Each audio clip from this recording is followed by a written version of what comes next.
Hello everyone, welcome to Placement Pulse. With the CMAT just a few days away, this is not the time to learn new concept. It is a time to master what CMAT actually asks. In this session, we will solve CMAT previous year question, not to just get the answer, but to understand the thinking pattern of examiner. So, welcome back to all. So, start the session. Let's start the session.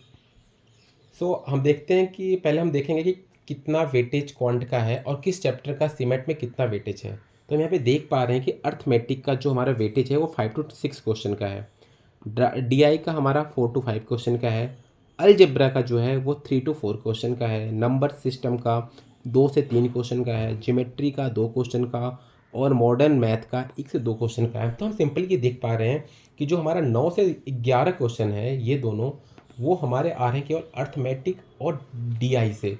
हमारे लिए last के कुछ दिनों में हमें arithmetic और DI को बहुत ही अच्छे तरीके से करना है और इन दोनों चैप्टर को बहुत ही इनके जो जितने भी फार्मूलेज हैं आप उन सब फार्मूलेज को रिवाइज कर लो या उसको रट डालो, कैसे भी करके उसको आपको रटना ही रटना है।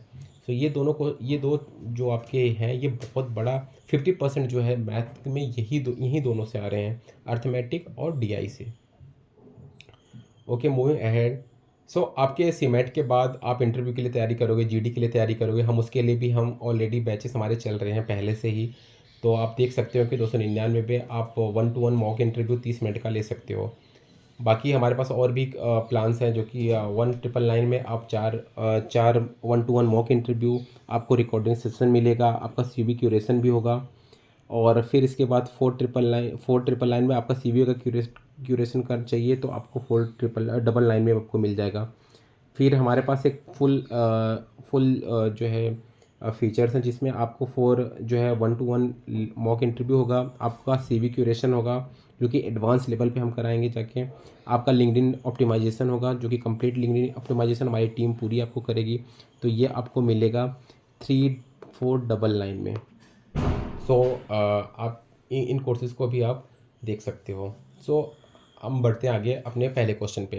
ये प्रीवियस ईयर का क्वेश्चन है जो कि 2021 में पूछा हुआ था। क्वेश्चन में एक हमें फंक्शन दे रखा है और उसमें से हमें जी3 की वैल्यू पूछा है। तो फंक्शन में हमें जी एक्स की जगह इन्होंने जी3 दे दिया है। तो हम एक्स की जगह 3 रख देते हैं पूरे फंक्शन में। तो हमारे पास क्या हो जाएगा, जी3 प्लस जी1/3 इज इक्वल टू एक्स के अंदर 3 रखा तो टोटल कितना हो गया, 3 × 3 9 प्लस 1 10। तो हमारी इसकी वैल्यू कितनी है, 10। बट हमें क्वेश्चन पूछा क्या है, जी3 की वैल्यू। बट हमारे पास एक और जो हर्डल है वो है जी1/3। बट क्वेश्चन में हमें और कोई इन्फॉर्मेशन नहीं दे रखी है जिससे हमें जी1/3 की वैल्यू निकाल सकते हैं। अगर हमारे पास कोई अलग से इन्फॉर्मेशन नहीं दे रखी है तो इसका मतलब ये हुआ कि हम इस क्वेश्चन को सॉल्व नहीं कर सकते हैं। तो इसका आंसर क्या होगा, कांट बी डिटरमाइन।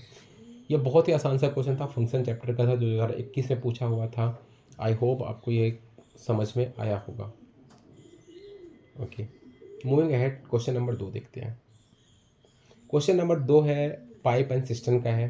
क्वेश्चन कह रहा है pipe X can fill a tank in 12 hour. X जो है 12 घंटे में किसी पाइप को फिल कर रहा है। वाई इम्पटी कर रहा है इसको 18 आवर में। 18 आवर में इसको इम्पटी कर रहा है। इन दोनों का एलसीएम कितना हो जाएगा, 36। अगर एक्स की इफिशियंसी निकालें कितनी हो जाएगी, 12 3 जा 36, 3। वाई की इफिशियंसी कितनी हो जाएगी, 2, 18 2 जा 36। तो हमारे पास बट वाई क्या कह रहा है, इसको इम्पटी कर रहा है। अगर वाई टैंक को इम्पटी कर रहा है तो इसकी इफिशियंसी क्या होगी, माइनस में होगी।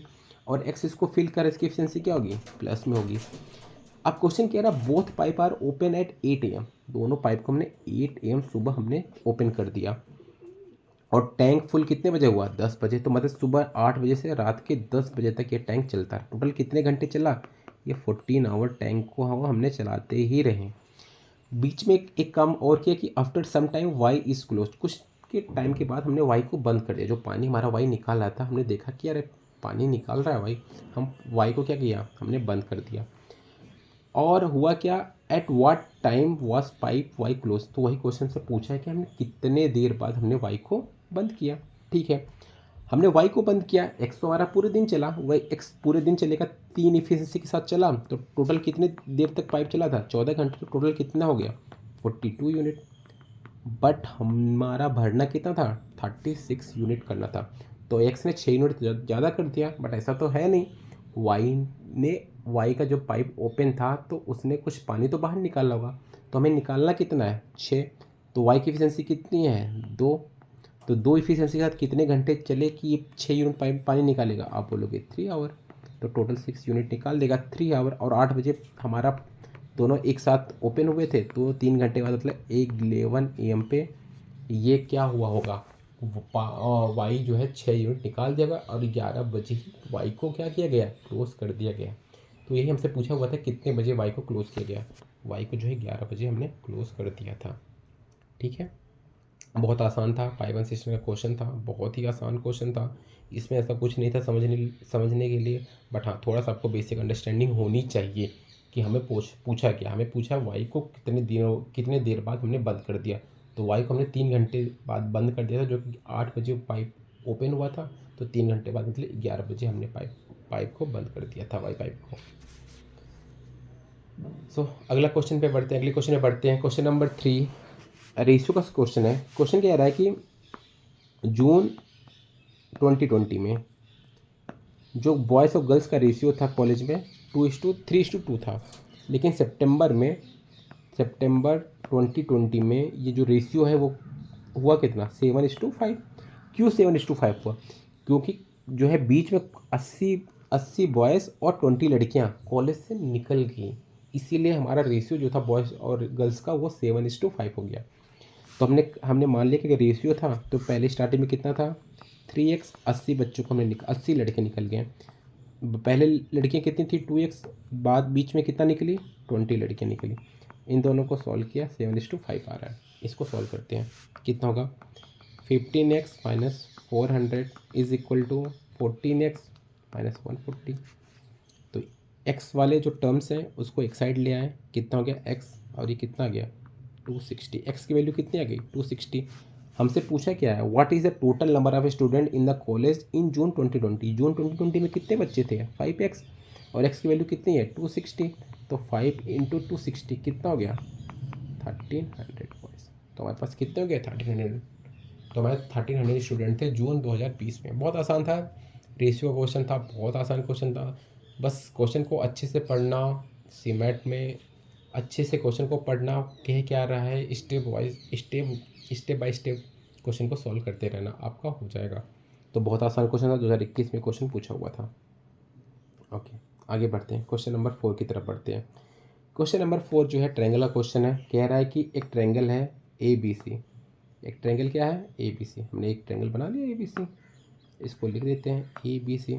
आगे कह रहा है कि DEF मिड पॉइंट है किसके, AB BC और CA के। DEF, AF हो गया, D हो गया, E हो गया, इनके ट्रायंगल को मिला लेते हैं। ये ट्रायंगल हमारा हो गया, ये DEF हो गया। ठीक है, ये DEF इसके मिड पॉइंट मिला लिए। और जब ये मिड पॉइंट मिल गया तो एक ट्रायंगल का बहुत ही कॉन्सेप्ट होता है, बेसिक कॉन्सेप्ट होगा। अगर ट्रायंगल के अगर हम मिड पॉइंट को मिला के जो ये ट्रायंगल बनता है, ये वाला ट्रायंगल, ये वाला ट्रायंगल, ये वाला ट्रायंगल, ये वाला ट्रायंगल, इन सब का एरिया बराबर होता है। अगर इन सब का एरिया बराबर होता है तो हम कह सकते हैं कि फॉर एग्जांपल लेट्स अज्यूम कि इस वाले ट्रायंगल का अगर एरिया 1 है तो इस वाले का भी 1 होगा, इस वाले का भी 1 होगा, इस वाले का भी 1 होगा। बिल्कुल, अगर इन सब का एरिया 1 है तो टोटल ट्रायंगल ABC का एरिया कितना होगा, आप बोलोगे 1 1 1 1 मतलब 4 हो जाएगा। 4 टाइम्स है तो 4 हो जाएगा। बट और अब मैं कहूँ कि DEF का एरिया कितना होगा, आप बोलोगे 1 होगा। तो हमसे क्वेश्चन तो वही पूछा है, हमसे पूछा क्या है, हमें DEF और ABC का रेशियो कितना होगा। तो DEF और ABC का रेशियो 1:4 होगा। बताओ, इतना आसान क्वेश्चन था ये। One of the easiest question है they ever asked in the CMAT examination. तो ये बहुत ही आसान क्वेश्चन था, कुछ सोचने का नहीं था, बस बेसिक कॉन्सेप्ट पता होता आदमी कर लेता। लोग क्या करेंगे, यहाँ पे बैठेंगे, वैल्यू रखेंगे, स्टार्ट करेंगे, रटेंगे, रटने की ज़रूरत ही नहीं है, आसानी से चीज़ों को समझना है। तो बहुत आसान क्वेश्चन था। सो आगे बढ़ते हैं नेक्स्ट क्वेश्चन नंबर 5 की तरफ। ये है आपका क्वेश्चन कंपाउंड इंटरेस्ट और सिंपल इंटरेस्ट का। क्वेश्चन कह रहा है the difference between compound interest and simple interest for amount 500। P क्या है, प्रिंसिपल कितना है 5000 रुपये। हमारे पास दोनों का डिफरेंस कितना दे रखा है 32 रुपये। कितने साल के लिए है 2 साल के लिए। 2 साल का कंपाउंड इंटरेस्ट और सिंपल इंटरेस्ट का डिफरेंस कितना होता है, PR/100 का होल स्क्वायर, यही होता है, ये सबको पता है। बस इसको सॉल्व करना है। कंपाउंड इंटरेस्ट सिंपल इंटरेस्ट का रेशियो डिफरेंस कितना दे रखा है, 32 रुपीज़। प्रिंसिपल कितना है, 5000। रेट हमें पूछा है, होल स्क्वायर कर दो। ठीक है, इसको सॉल्व करते हैं। 8 4 जा 32, 8 6 जा 48, 8 2 16, 8 5 ये हो गया। तो ये क्या आ गया, 4:625 इज इक्वल टू R/100 का होल स्क्वायर। इसका अंडर रूट लेंगे, कितना हो गया, 2/25 that is equal to R/100। 25 से काट दिया 4 टाइम्स, तो R इज इक्वल टू कितना का 8। हमसे यही पूछा था, R परसेंटेज कितना है 8, बस यही था। ये R इज इक्वल टू कितना गया 8%। तो बहुत ही आसान क्वेश्चन था। सिंपल इंटरेस्ट कंपाउंड इंटरेस्ट का जो डिफरेंस होता है 2 साल का, वो होता है PR/100 का whole square. Okay, moving ahead, question number 6 देखते हैं। अब थोड़ा सा हम क्वेश्चन का लेवल बढ़ा रहे हैं। अभी तक बहुत ही आसान क्वेश्चन थे, थोड़ा सा अगर आपको बेसिक कॉन्सेप्ट पता है तो हो जाएगा, बट अब भी जो है आगे जो क्वेश्चंस आएंगे वो थोड़े से टफ लेवल के आएंगे। अब इसमें स्टेटमेंट वाइज क्वेश्चन पूछा है। स्टेटमेंट फर्स्ट कह रहा है इन दोनों का जो सम है, इसका और इसका सम 12 है कि नहीं है, यही हमसे क्वेश्चन पूछा है। देखते हैं सम है कि नहीं है 12। इसका इससे मल्टीप्लाई, इसका इससे मल्टीप्लाई, इसका इससे मल्टीप्लाई, देखते हैं क्या होगा। इसका इससे मल्टीप्लाई किया कितना हो गया, √7 प्लस √5 का होल स्क्वायर प्लस √7 माइनस √5 का होल स्क्वायर अपॉन इन दोनों का मल्टीप्लाई किया क्या है, ये a माइनस बी और a प्लस बी कितना होता है, a square minus B square, तो कितना आ गया 2। इन दोनों को सॉल्व किया क्या हो गया, a प्लस बी का whole square plus a minus B का होल स्क्वायर क्या होता है, 2 times of a square plus B square. तो a square 7 plus B square 5, 7 5 12 into 2 time तो 24/2 कितना हो गया 12। बिल्कुल इसका आंसर क्या है, सही है। तो बहुत ही आसान था, पहला स्टेटमेंट करेक्ट है। हमने कैसे सॉल्व किया, इन दोनों का मल्टीप्लाई, इन दोनों का मल्टीप्लाई, और जो ये थे इनको हमने मल्टीप्लाई कर दिया, इन दोनों का मल्टीप्लाई किया और इसको सॉल्व किया, तो हमारे पास क्या आ गया, इसका आंसर 12। स्टेटमेंट 1 क्या है, करेक्ट है, बिल्कुल करेक्ट है। नाउ मूविंग अहेड, स्टेटमेंट 2 को तो देखते हैं। स्टेटमेंट 2 क्या कह रहा है, स्टेटमेंट 2 कह रहा है कि a plus B plus C is equal to 0। तो ये a³ plus b³ plus c³ divided abc is equal to 3, ये होगा कि नहीं होगा। हमने कहा देख लेते हैं, a प्लस बी क्या हो जाएगा माइनस सी, सी को इस साइड लेके आ गए। इसको क्या करेंगे, क्यूब करेंगे। क्यों क्यूब करेंगे, क्योंकि हमारे हमसे क्यूब पूछा हुआ है, तो इसलिए हम इसको क्या करेंगे, क्यूब करेंगे। इसका क्यूब करते हैं, तो a प्लस बी का क्यूब क्या होता है, a³ plus b³ plus 3ab a plus B is equal to minus C का क्यूब करेंगे क्या, माइनस c³ हो जाएगा। अब माइनस c³ को लेफ्ट हैंड साइड ला देंगे तो प्लस c³ हो जाएगा, a³ plus b³ plus c³ is equal to minus ab a plus b हो गया। ओके, अब देखो a³ plus b³ plus c³ is equal to a plus B की वैल्यू कितनी हमने निकाली, a प्लस बी की वैल्यू हमने माइनस सी निकाल रखी थी पहले ही, तो ये माइनस सी माइनस पहले ही था, माइनस माइनस क्या हो जाएगा प्लस abc हो जाएगा।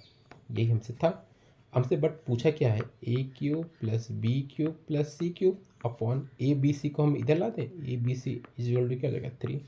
यही हमसे पूछा हुआ था और यही हमने निकाला, मतलब ये स्टेटमेंट भी क्या है, करेक्ट है। अगर पहला भी स्टेटमेंट करेक्ट है, दूसरा स्टेटमेंट करेक्ट, तो आंसर कौन सा हो जाएगा सही, ई। Option A is the right answer. बहुत ही आसान क्वेश्चन था, बट हाँ थोड़ा सा ये लेंदी बनाया है इस क्वेश्चन में। इस क्वेश्चन में 2 क्वेश्चन पूछा गया है, ठीक है। ओके, आगे बढ़ते हैं क्वेश्चन नंबर 7 की तरफ। आगे हम बढ़ते हैं क्वेश्चन नंबर 7 की तरफ। क्वेश्चन नंबर 7 में एक फंक्शन दे रखा है और पूछा उसकी मिनिमम वैल्यू बताओ, और मिनिमम वैल्यू के साथ एक कंडीशन दे रखी है कि x की वैल्यू -4 से क्या होगी, बड़ी होगी। ठीक है, तो हमने फंक्शन चैप्टर का ये क्वेश्चन है। फंक्शन में हमने पढ़ा है किसी भी फंक्शन की मैक्सिमम या मिनिमम वैल्यू निकालनी होती है तो उसका डिफरेंशिएशन कितना होना चाहिए, 0 होना चाहिए। तो फंक्शन का डिफरेंशिएशन कितना होना चाहिए, 0 होना चाहिए। तो ये फंक्शन क्या है, function f(x) is equal to कितना दे रखा है, इसको सॉल्व कर लेते हैं। इसको सॉल्व किया तो कितना हो गया, 6x plus 72 plus x² plus 12x, तो कितना होगा 12 6 18 x², तो ये हो गया 3x² प्लस 54x और प्लस 260।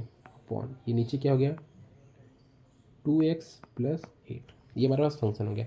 अब हमें इस फंक्शन को क्या करना है, डिफ्रेंशिएट करना है। हमें पता है कि जब हम a बाई बी का डिफ्रेंशिएशन करते हैं, a बाई बी को अगर हम डिफ्रेंशिएट करेंगे, पहले क्या होगा, b को लिखोगे, a का डिफ्रेंशिएशन करोगे, फिर माइनस a को लिखोगे, b का डिफ्रेंशिएशन करोगे, अपॉन बी स्क्वायर। ये होता है जब हम a बाई बी को डिफ्रेंशिएट करेंगे, पहले b को लिखेंगे, a का डिफ्रेंशिएशन, a को लिखेंगे, b का डिफ्रेंशिएशन, फिर b का क्या होगा, स्क्वायर करेंगे। वैसे यहाँ पे भी करेंगे। f डाई एक्स इज इक्वल टू कितना हो जाएगा, इज इक्वल टू 0। इसका डिफ्रेंशिएट करें तो पहले हम 2x इसको लिखेंगे, इसका डिफ्रेंशिएशन करें कितना 3x प्लस 54, ये कांस्टेंट है तो ये 0 हो जाएगा। माइनस हम a को लिखेंगे, a कितना है 3x square plus 54x plus 216। हम b को डिफ्रेंशिएट करेंगे, कितना हो जाएगा 2, और अपॉन b का whole square, a 2x plus 8 का whole square, that is equal to 0। ठीक है, इसकी वैल्यू क्या आ गई, 0 आ गई। ओके चलो अब आगे देखते हैं। अब इसको हम 0 से मल्टीप्लाई करेंगे, क्या होगा 0 हो जाएगा।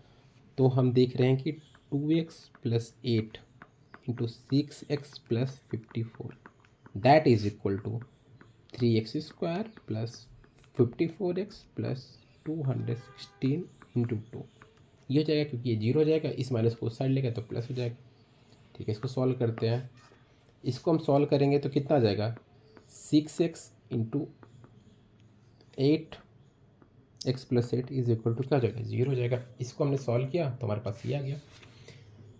अब देखो x की यहाँ पे क्या आ गई, दो वैल्यू आ गई। x की एक वैल्यू आ गई 6x is equal to 0, x is equal to 0, या एक वैल्यू ये आ गई 8 plus X is equal to 0, तो x is equal to minus 8। x की कितनी वैल्यू आ गई 2, बट हमें क्वेश्चन में पहले ही बता रखा था x की जो भी वैल्यू होगी वो -4 से बड़ी होगी। जब x की वैल्यू -4 से बड़ी होगी तो -8 हमारा ऑप्शन से पहले ही कट गया। हमें x की वैल्यू क्या रखनी पड़ेगी 0। अब हमें x की वैल्यू क्या रखेंगे 0 रखेंगे। अब हम फंक्शन में x की वैल्यू 0 रखेंगे। यहाँ पे हम x की वैल्यू क्या रखेंगे 0, x 0, यहाँ पे सॉरी x 0 x 0, ये क्या हो जाएगा 6 इंटू 8 18 इंटू कितना हो जाएगा 12 अपॉन x 0 रखा तो 8, तो 4 2 4 3 2 9 और 9 3 27 27। आंसर क्या आ गया हमारा 27। तो बहुत ही आसान क्वेश्चन था, बस इसमें थोड़ा सा डिफ्रेंशिएशन करना था। हमें ये ध्यान रखना था कि हमें किसी भी फंक्शन की मैक्सिमम या मिनिमम वैल्यू निकालनी होती है तो उस फंक्शन को हमें डिफ्रेंशिएट करना होता है। तो हमें दे रखा था a बाई बी के फॉर्म में दे रखा था, पहले हम b को सेम एडजस्ट रखेंगे और a को हम डिफ्रेंशिएट करेंगे, माइनस हम a को सेम टू सेम रखेंगे, हम b को डिफ्रेंशिएट करेंगे, उसको डिनोमिनेटर जो होगा हमारा होल स्क्वायर हो जाएगा। हमने उसको टोटल सॉल्व किया, हमारे पास यहाँ पे x की दो वैल्यू आई, एक x इज इक्वल टू 0 और दूसरा x इज इक्वल टू -8 आया। बट हमें क्वेश्चन में पहले ही दे रखा कि हमें x is equal to x must be greater than -4, तो हम x इज इक्वल टू -8 हमें पहले ही निकल गया। हमारे पास एक ऑप्शन बचता है x इज इक्वल टू 0। हमने फंक्शन में x की वैल्यू 0 रखी तो हमारे पास आंसर क्या आ गया, हमारे पास आंसर आ गया 27। ठीक है, बहुत ही आसान क्वेश्चन था, थोड़ा सा ध्यान लगाने वाला था। मैंने पहले ही बोला था कि विद द टाइम हम क्वेश्चन का जो लेवल होगा वो हम थोड़ा सा अच्छा करेंगे। ये हमारा CMAT 2020 में ये क्वेश्चन हमसे पूछा गया था, बट एक अच्छा क्वेश्चन था। आप इस वीडियो को दोबारा देखना, इस क्वेश्चन को अपने आप से फिर से सॉल्व करने का ट्राई करना। ठीक है, okay, moving to next question. हम अगला क्वेश्चन देखते हैं, क्वेश्चन नंबर 8। इसमें भी स्टेटमेंट वाइज क्वेश्चन है, दो स्टेटमेंट दे रखा है, स्टेटमेंट 1 स्टेटमेंट 2। स्टेटमेंट 1 कहता है एक कमेटी है 4 लोगों की, वो पाँच आदमी और 3 औरत से मिलकर बनी हुई है। और क्वेश्चन ये भी कह रहा है कंटेनिंग एटलीस्ट 1 वीमेन, कह रहा है उस कमेटी में एक वीमेन तो होनी चाहिए। हमारे पास कमेटी कितनी है 4 लोग की है, इस समय ऑलरेडी एक वीमेन होनी ही चाहिए। हो सकता है एक वीमेन हो सकता है 2 वीमेन भी हो सकता है 3 वीमेन हो, बट हमें 3 वीमेन से बनाना तो हो सकता है 3 वीमेन हो। अब 4 वीमेन तो नहीं रह सकते क्योंकि 4 वीमेन तो है ही नहीं। हमारे पास टोटल वीमेन कितनी है 3 है और मैन कितना है 4। अगर एक वीमेन होंगी तो मैन कितने होंगे 3, तभी तो 4 बनेगा। 2 वीमेन है तो 2 मैन तो 4 बन गया, 3 वीमेन 1 मैन तो 4 बन गया। ठीक है, हमारे पास 3 कंडीशन होगी। तो कह रहा है कितने तरीके से हम हो सकता है 65 तरीके से होगा कि नहीं होगा, यही क्वेश्चन पूछा है। तो हम इसको देखते हैं 65 तरीके से होगा कि नहीं। 3 वीमेन में से हमने पहले एक वीमेन रखा, ठीक है। हमने 5 मैन में से 3 मैन को रखा, प्लस 3 वीमेन में से 2 वीमेन को रखा, इंटू 5 में से 2 मैन को रखा, प्लस 3 वीमेन में से 3 वीमेन को रखा, इंटू 5 में से 1 मैन को रखा। इसको सॉल्व कर लेंगे। 3C1 कितना होगा भाई? 3C1 कितना होगा? 3 होगा, इंटू 5C3 कितना होगा? 10, प्लस 3C2 कितना होगा हमारे पास? 3C2 कितना हो जाएगा? 3C2 फैक्टोरियल 3, 2 फैक्टोरियल 1 फैक्टोरियल 3 होगा, इंटू 5C2 कितना हो जाएगा? 5 factorial 2 factorial into 3 factorial, plus ये 3C1 3 factorial 3 factorial 1 factorial into 3 factorial into 0 factorial 3 factorial 0 factorial into 3 factorial 5 factorial 4 factorial और 1 फैक्टोरियल हो गया। ये कितना हो गया? 30, प्लस ये किसी वैल्यू कितनी हो गई? 3 इंटू 10, प्लस ये कितना हो गया? 3 फैक्टोरियल, ये 1 हो गया इसकी वैल्यू, और इसकी वैल्यू 5 हो गई, तो ये कितना हो गया? 5, तो कितना गया? 65 हो गया। तो कहने का मतलब पहला ऑप्शन हमारा क्या है? करेक्ट है। एक बार मैं आपको बता दे रहा हूँ कि अगर मान लो 5C1 दे रखा है, इसका मतलब क्या होगा? 5 factorial upon 5 minus 4, 5 minus 1 4 factorial into जो 1 लिखा हुआ है 1 फैक्टोरियल इसका होता है, और फैक्टोरियल का इसको सॉल्व करोगे कितना हो जाएगा? 5 इंटू 4 का फैक्टोरियल अपॉन 4 का फैक्टोरियल 1 का फैक्टोरियल, ये 4 से 4 कट गया, 1 फैक्टोरियल 1 होता है, तो इसका आंसर क्या हो गया? 5। तो 5C1 कितना गया? 5 हो गया।